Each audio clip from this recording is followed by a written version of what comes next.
baik-baik, thank you. Lagi sibuk apa nih sekarang nih?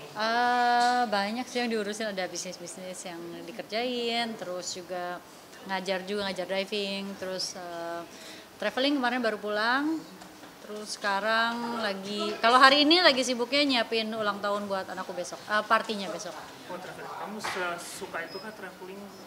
Iya, aku memang selain untuk traveling diri sendiri, tapi juga kadang-kadang ketika diving kan juga traveling ke luar negeri, misal diving di luar negeri atau kebetulan bisnis yang lagi aku rintis sekarang ini, yang lagi aku jalanin itu juga mengharuskan aku untuk bolak-balik ke luar negeri. Tapi selama kamu traveling itu apakah selalu akan diving kah atau emang ada agenda lain kah?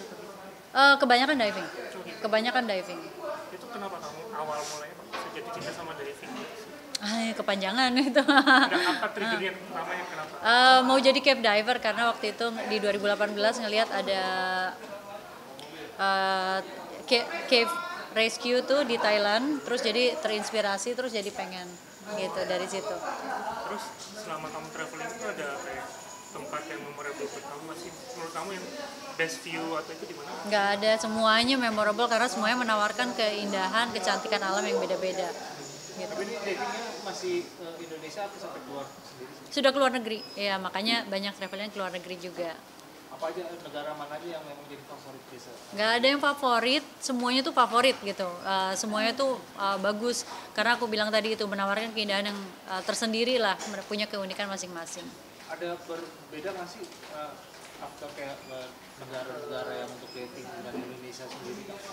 Kalau Indonesia menurut aku jujur lebih kaya ya kalau untuk diving, lautnya lebih kaya, koralnya lebih berwarna-warni, menurut aku lebih lengkap gitu.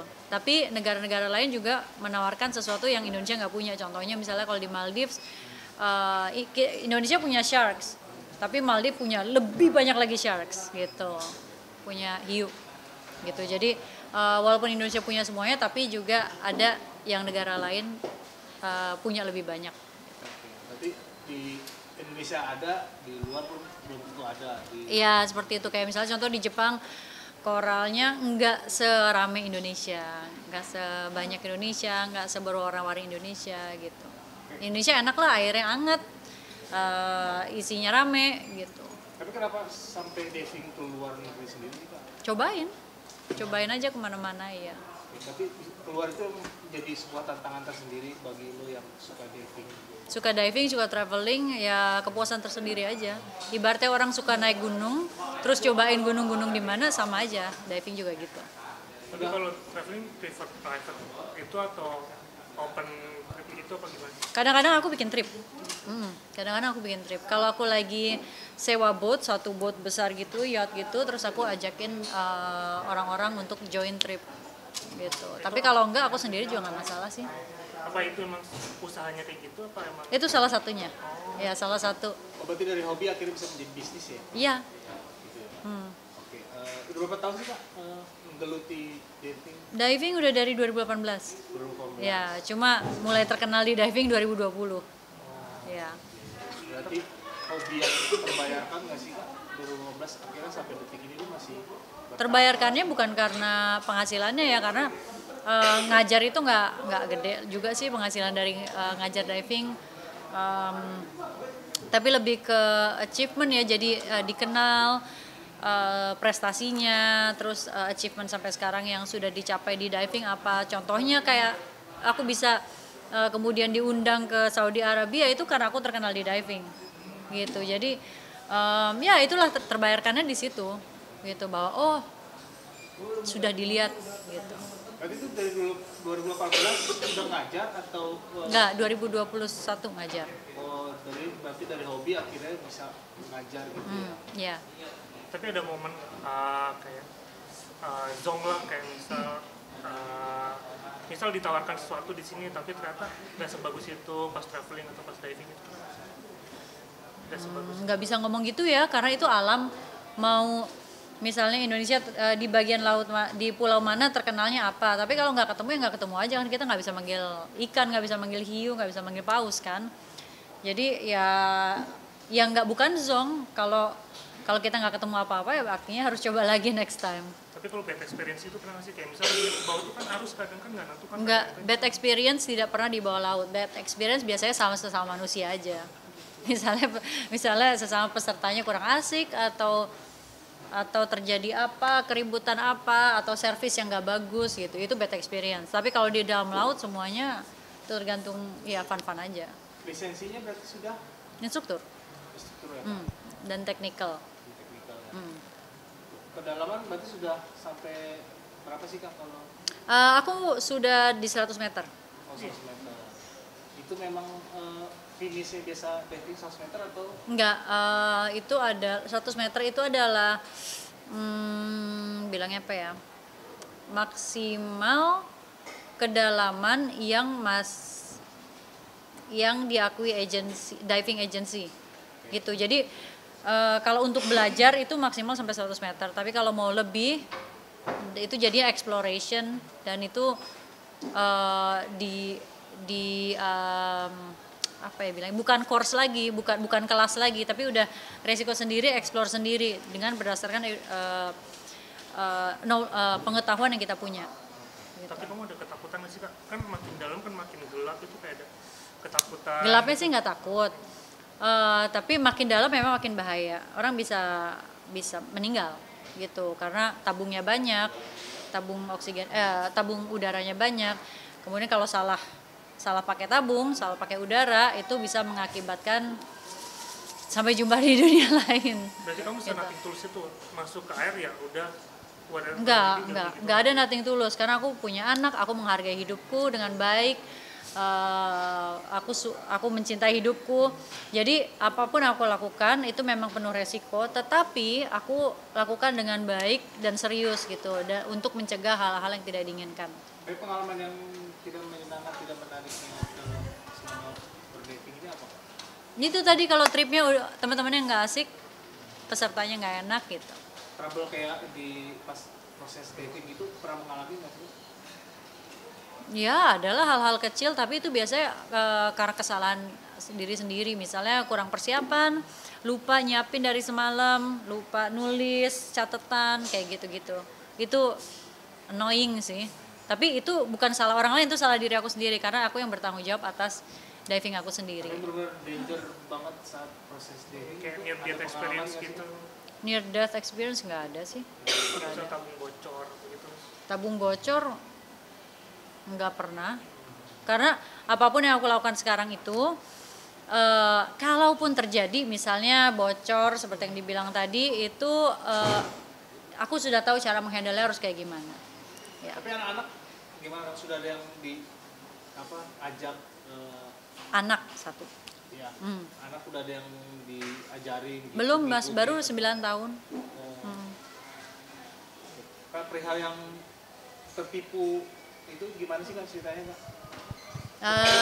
Ya beli handphone dari luar, terus begitu sampai Soekarno-Hatta itu sudah malam dan sudah lupa aja, jadi langsung keluar, balik ke rumah, terus begitu pakai SIM card yang satu lagi, SIM card Indonesia nggak bisa nyala, terus oh iya belum bayar IMEI gitu kan, jadi carilah gimana caranya ngurus IMEI kalau sudah keluar dari bandara. Ya oke, ternyata bisa lapor ke website, kemudian dapat QR code atau dapat kayak nomor billingnya, kemudian datang ke kantor bea cukai terdekat untuk melakukan pembayaran gitu. Nah itu udah dilakukan tuh di website yang benar, websitenya bea cukai.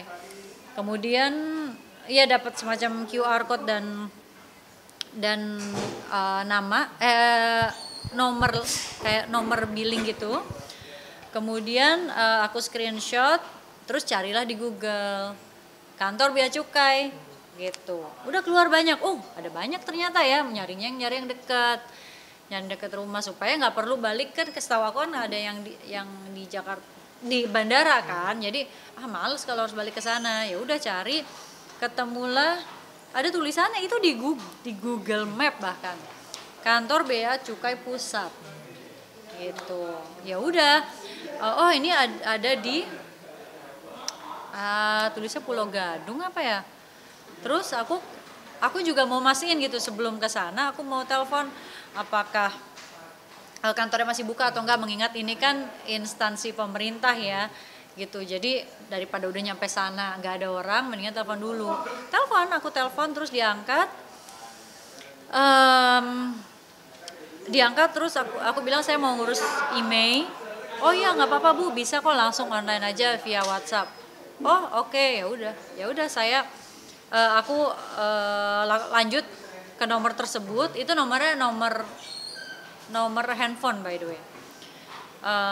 Lanjut ke nomor tersebut, chat di situ, terus kemudian dia tanya emailnya, minta foto emailnya, kan bisa kan di handphone. Terus ya udah dikirim, kemudian dia minta lakukan pembayaran, dia kasih QR code gitu. Terus sudah ada sedikit curiga karena awalnya nggak curiga karena aku pernah ngurus email sebelumnya di bandara, dan itu memang ya tinggal bayar, nge-scan terus bayar gitu. Nah, yang kemarin itu jadi aku kayak oh ya udah, terus aku pikir mungkin karena handphonenya second juga dan handphonenya iPhone 15 gitu. Jadi kayak harganya lebih murah nih, lumayan gitu kan. Udah bayar sekali. Terus dia bilang, "Oh, Bu, ini ternyata 2 SIM card. Jadi emailnya ada 2 kan memang. Memang emailnya ada 2 karena 2 SIM card. Terus harus melakukan pembayaran lagi." Terus aku di total masih oke lah, masih 3 juta sekian gitu. Ya udah aku bayar lagi. Nah, mulai curiganya adalah ketika mau bayar scan QR code itu nama perusahaannya tuh bukan perusahaan negara gitu. Kayak bukan pribadi juga, tapi nama PT, tapi Bright apa, terus kemudian yang kedua tuh menjadi apa, auto apa kayak gitu, nama badan usaha gitu. Terus ya udah, aku pikir udah beres dong. Terus dia bilang, Ibu silakan saya kirimkan QR code lagi untuk mengkonfirmasi pembayaran yang tadi. Terus itu udah makin curiga sih, emang udah dikonfirmasi ya kayak gitu, bukannya udah langsung, mestinya mereka udah ada di sistemnya. Terus ada note gitu, dia tulis note pakai huruf kapital bahwa kalau ini tidak akan terpotong, kalau scan ini kalau terpotong pasti akan kami kembalikan. Ya singkat cerita aku scan lagi, kemudian aku langsung cek di mutasi rekening, ini terpotong. Ya udah mulailah marah-marah aku ke ini. Terus dia bilang, "Ibu terlambat scan-nya gini-gini." Gitu kan. Tapi udah terpotong nih ya, udah jadi hampir 6 juta sekian, udah hampir 7 juta. Jadi totalnya hampir bukan 7 juta, hampir. Ya udah, terus dia kirimkan QR code lagi. "Ibu kalau percaya silakan, kalau tidak percaya ya sudah." Terus tentu saja aku nggak percaya dan udah sadar bahwa itu ditipu gitu. Udah langsung telepon bank, bisa nggak dibantu. Terus bank bilang kemungkinan kalau untuk uangnya balik kita harus lihat dulu. Tapi yang jelas kita bisa bantu blokir rekening dia. Terus setelah itu nah kenapa sampai saya bikin laporan ke polisi? Itu karena banknya minta harus ada laporan polisi. Ya udah sempetin ke Polres Jakarta Selatan. Ya ditangani dengan baik, diterima dengan baik. Sekarang masih dalam proses gitu. Suratnya sih udah dapet, suratnya udah langsung dikasih ke pihak bank juga. Sama bank juga udah diproses. Uangnya kembali atau belum? Kayaknya belum. Tapi ya nggak ngarep terlalu banyak sih. Tapi kalau bisa kembali ya puji syukur. Tapi sudah ditelusuri dari kantor yang resmi, kantor sempat nyamperin kantor. Oh udah akhirnya datang ke kantor bea cukai yang beneran. Oh yang beneran. Ya bayar email lagi, yang mahal juga. Ya jadi 2 kali lah. Tapi nggak sempat datangin kantor yang tertera saat. Enggak lah, percuma, mau dia paling gudang. Kalau lihat di fotonya juga nggak jelas sih. Tapi pada saat hari itu aku memutuskan untuk transfer, ketika melihat foto, aku nggak melihat foto, langsung telepon karena udah ada namanya. Tapi ketika sadar ditipu, aku lihat fotonya, ih kok kayak gini ya fotonya, ada jemuran lah, ada gang lah, kayak gitu-gitu. Dia malah niatnya cari lebih murah malah jadi Enggak, bukan cari lebih murah. Memang cari bea cukai berapapun pasti akan dibayar. Nggak tahu juga akan jadinya berapa. Saya nggak pernah cari lebih murah, saya taat pajak, mau bayar pajak, udah itu aja. beli handphone itu kan lebih murah di luar negeri. Pikirnya Enggak kayak gitu. Itu handphone temen saya bawa, mau dipakai di sini. Dan beli di luar negeri itu nggak jadi lebih murah juga ya. Sampai di sini karena kita bayar pajak itu jadi lebih mahal. Saya beli ini juga waktu belum masuk sini kan sempat tertunda. Saya beli di Singapura, nyampe saya langsung bayar. Itu pajaknya gede banget juga. Jadi kalau di total mendingan beli di sini. Gitu, tapi karena waktu itu kan udah nggak sabar juga. Oh, berarti emang dirimu sering selalu beli Nggak selalu beli di luar. Saat itu karena kan huru hara brand Apple ini kan nggak nyebelin kan mereka mintanya. Jadi nggak boleh lah dijual di Indonesia. Terus nunggu, wah kayaknya lama nih modelnya nih. Terus kebetulan lagi ke Singapura, yaudah beli aja lah. Berarti Gitu. bisa, pengalaman Pertama. begitu pernah email ngurusin email gitu. Ini handphone yang ini pengalaman pertama. Terus udah bayar yang ini di waktu itu langsung di bea cukai begitu nyampe. Ada satu handphone lagi, itu pengalaman kedua. Ini pengalaman kedua karena udah pernah bayar terus mikir oh harganya tuh kurang lebih segini gitu.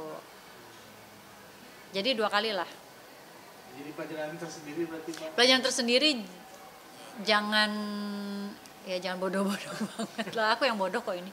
Orang udah jelas kok ini kata-katanya juga nggak mencerminkan pejabat instansi yang menulis dengan baik gitu. Bahasa tulisnya juga nggak bagus. Tapi intinya tertipunya karena dari Google pencarian. Iya. Mungkin pelajarannya adalah juga jangan terlalu percaya sama yang tertera di Google ya. Google-nya tuh bukan Google blog atau apa loh ya. Ini Google yang ada di Google Maps itu ada namanya, beberapa kantor tuh ada gitu. Jadi ternyata itu juga nggak bisa dipercaya banget. Gitu, harus percaya yang di website resmi, kemudian baru cari alamatnya di Google.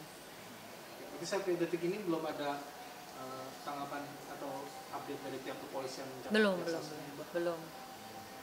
Gitu. Tapi ya nggak ngarep banyak, cuma ngarep mungkin kalau yang satu ini diberhentikan tindakan kriminal yang mungkin bisa ke yang lain-lain juga gitu supaya kayaknya bukan aku doang sih yang ketipu gitu, pasti banyak juga gitu, semoga yang lainnya nggak ketipu lagi. Oh, berarti bisa dikatakan emang mau nempuh jalur hukum supaya tidak ada korban lagi. Ya plus kesel juga.